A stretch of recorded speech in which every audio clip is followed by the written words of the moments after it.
Hello everybody, today I'm going to talk about the 5 qualities that make you an excellent educator.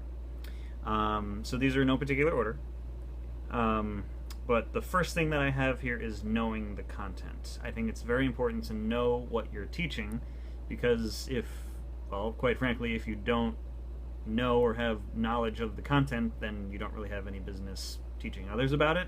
That's just my opinion, but I think that holds some value to it. And not only knowing the content, but being excited about the content. I think that definitely makes a big difference. An example of this was during one of my student teaching experiences. It was 2nd grade, and we were doing a literacy lesson, but it was all about Greek mythology. And I was really into that stuff, especially when I was younger. I thought the stuff was really cool, and all the gods and Medusa and just all the mythology about the Greeks is crazy stuff. So I got really into the lesson, and all the students, their responses, they were totally into it too.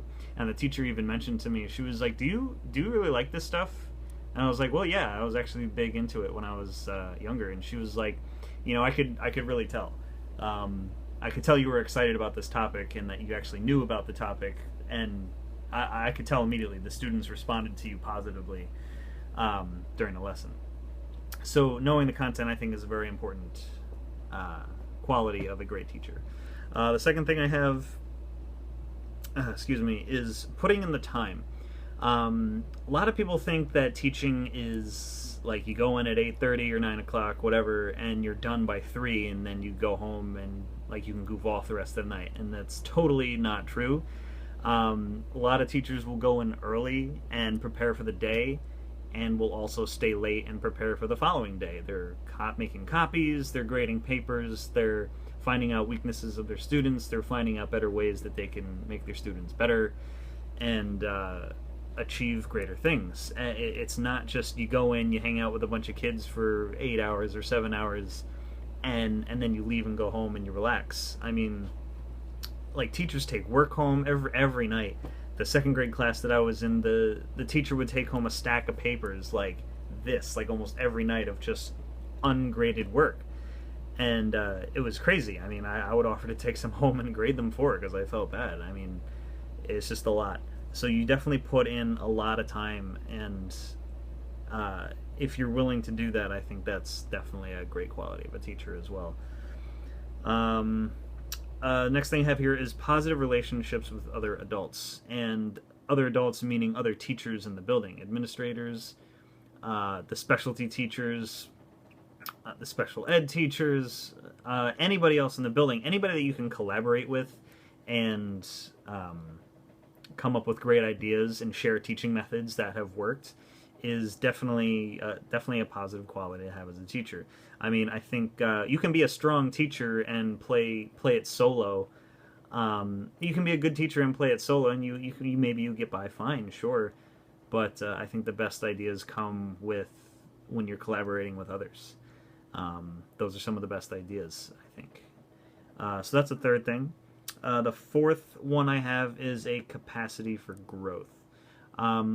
I don't feel you can be an excellent teacher if you stick with one method for your entire career. There's always room to learn, there's always room to grow. And I think the students kind of like that as well.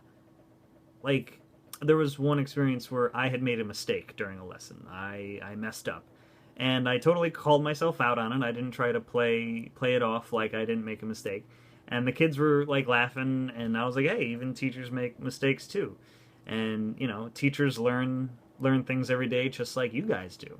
And I think that helps you relate to your students as well. As you're not only their teacher, you're also a student. And that kind of sends the message too that you never stop learning. There's always going to be something new to learn. There's always going to be something that benefit you better as a person or a student or any kind of learner. There's always new stuff out there that can make you grow. So I think that's an important quality to have as a teacher, and not just to have the capacity for growth, but to know that you don't know everything. And the last thing that I have here, and again, these are in no particular order, but the last thing that I have here is love for the age group.